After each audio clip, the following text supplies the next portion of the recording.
and welcome back to our track-by-track breakdown of Glass Minds by Archive. This time around, we're looking at the track When You're This Down, featuring Pollard on vocals, I believe. How did this one come about? How did you start off with this one? Was this one of the earlier tracks? Or? This is one I didn't think would... I didn't really... It was on tour. When we were on tour, I'd just...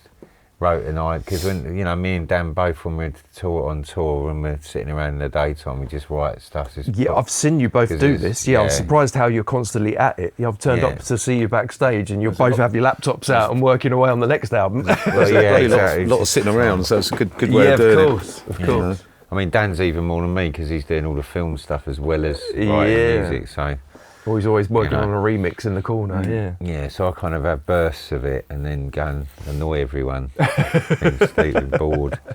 But anyway, so this one was one of those, and I kind of just thought, it's kind of a nice vibe, but I didn't actually think it would be for the next album or anything. It's true, isn't it? We write stuff and we're like, oh, whatever. Yeah. Well, it's worth chasing in case it evolves into something. Yeah, it's just like that. And so when you do writing sessions, you kind of, this often happens, and I'll just play through stuff just out of.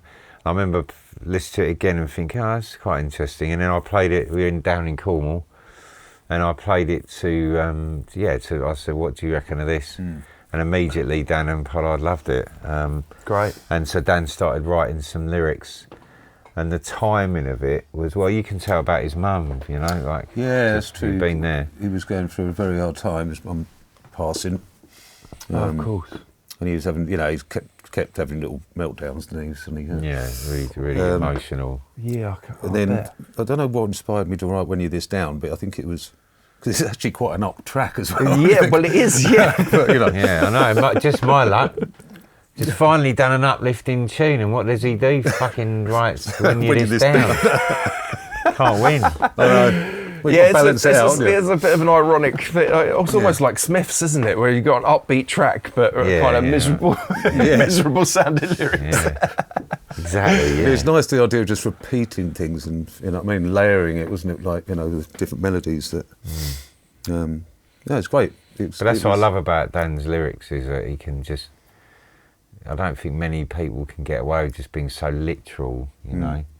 And he does that a lot with when he writes. He's just like, he says what he feels, and When You're This Down, it's great. And when I first saw it, I thought, I don't know, is that too like? It's a bit obvious. Literal. Literal. Yeah, that's the word. Yeah.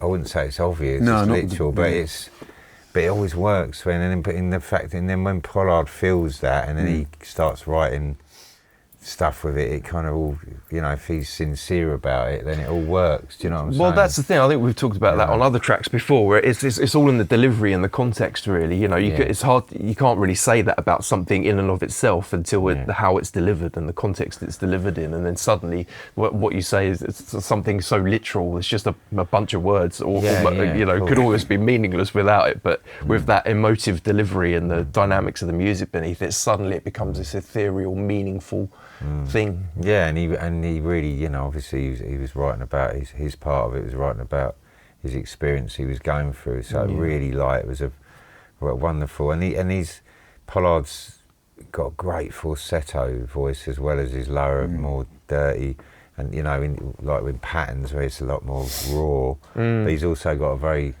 kind of, just from his, he's American. You don't forget, and his roots are in. In the gospel and all those, the stuff the Americans have that we don't in our culture. You can't forget that. And of course from the black music, African American music roots that I imagine seeps into all American musicians, white or black. And for Pollard especially, he from a very early age he was exposed to a lot of live music because his mum was involved in that back in the day. That's right, exactly. So he, from a very young age he had all sorts of inspiration. So it clearly shows in his voice. Yeah. He's got almost different characters to his voice at times. He does, and he's not, because he loves, Jane's Addiction, all those kind of indie bands in America were a huge influence, but also the soul side of it, which is why. He can do stuff like this. So yeah, I mean, and he can do bullets, you know. It's like so yeah, I mean, this as a song, it's just started with this chord sequence. Right, let's go back to it again. Not there. Oh, that jumped. Right, yeah, it started from this piano. I'll just no, not that one. That. Like that. It's a slightly strange rhythm there.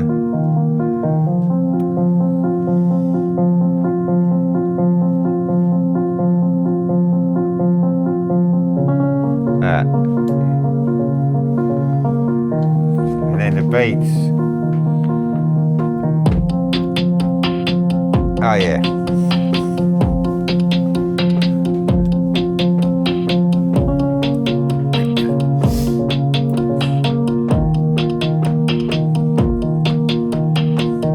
Got a bit of ugliness with this distorted piano. I love that sound.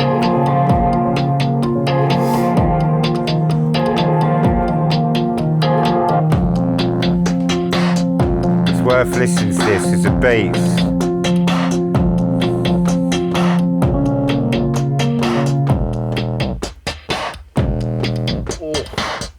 I like that. I love it, drum machines, man. And then the bass is mental. Synth bass. Yeah, it's coming in. Coming up.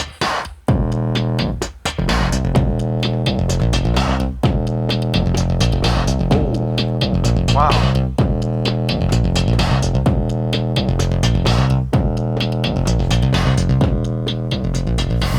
And that's off one of the soft synths on Logic.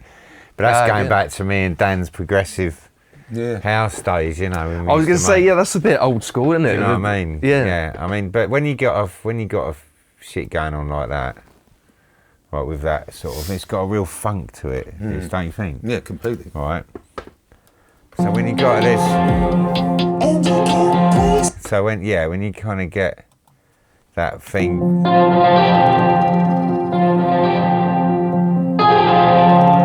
You get Pollard's vocals coming in, such an immediate. When you're this down and you can't place it, you don't look around, you don't wanna face it. When you're this down and you can't place it, you don't look around. It's like you don't wanna face it. Beautiful. When you're this desperate, deceiving, and you can't face it, and he's doing all the answers. You don't look around, man, no reason. You don't wanna face it, uneven. When you're this desperate, deceiving, and you can't place it, and believe it. You don't look around, man. No reason, you don't wanna face us, even when you're this desperate, deceiving, and you can't face it, believe it, you don't look around, man. It's amazing, no Sammy Layers. You don't wanna face us, uneven, when you're this desperate, deceiving, and you can't face it, and believe it, you don't look around, man.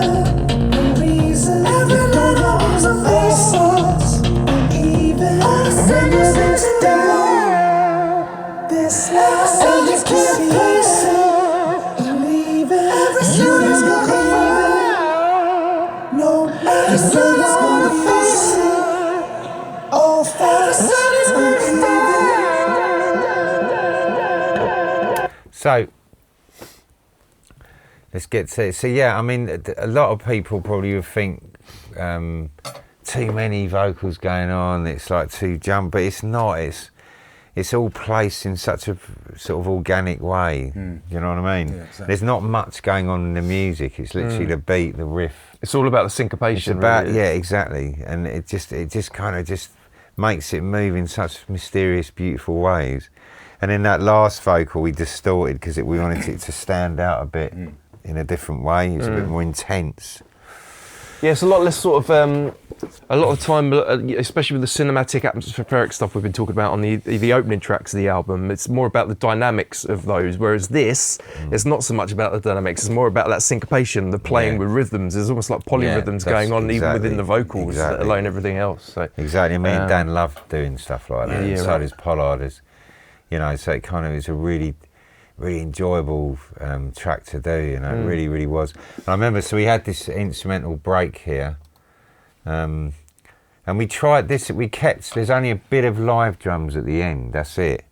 We kept all the initial parts were just drum machines, stuff that we used, and we kept everything as it was.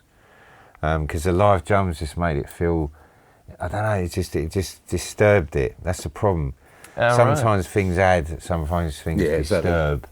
And so this is pretty much it's pretty much mixing a demo, isn't it? There's only a few little bits we added when we recorded in here in Brighton. So this bit.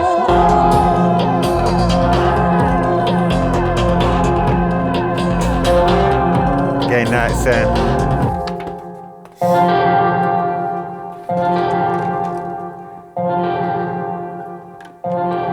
I love that.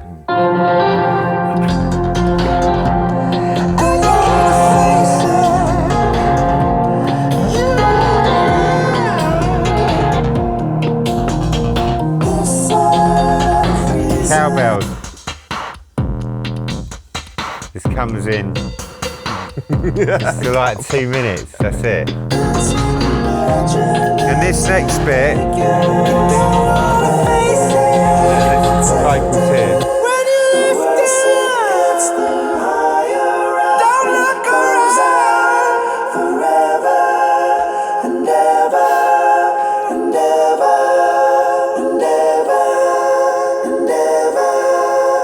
So that bit, we literally left Pollard and he just wrote because him and Dan worked on that beginning part vocally, and then he just came up with all that end part himself. Right. And worked all the harmonies, and he just you know, he just smashed it down, you know. Yeah, great. And then we had this section here, like it just drops into this kind of weird. I don't do that again. Oh, there you go. There you go. That sound. Soft synth on the Cheeria. And I thought,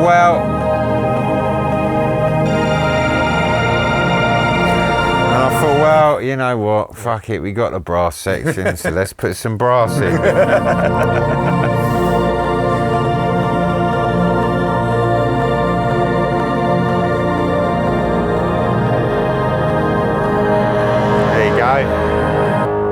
Low brass.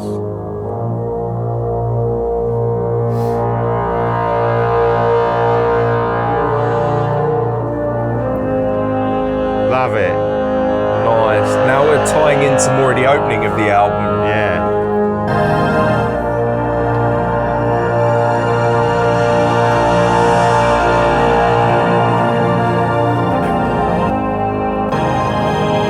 And then here we go, and it kicks off.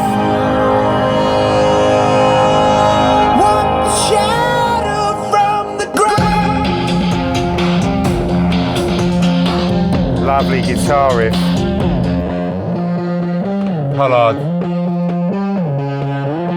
Pollard's a great guitar player.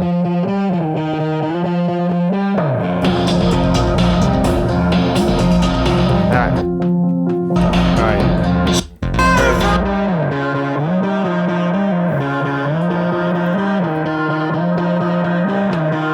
When you're this down, brass. Yeah.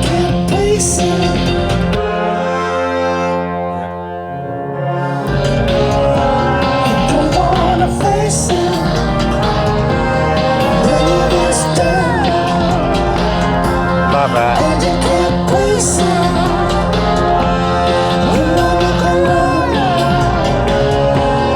You've always got that bass.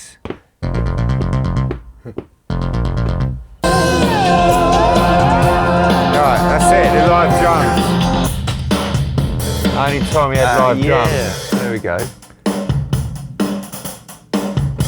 Smiley.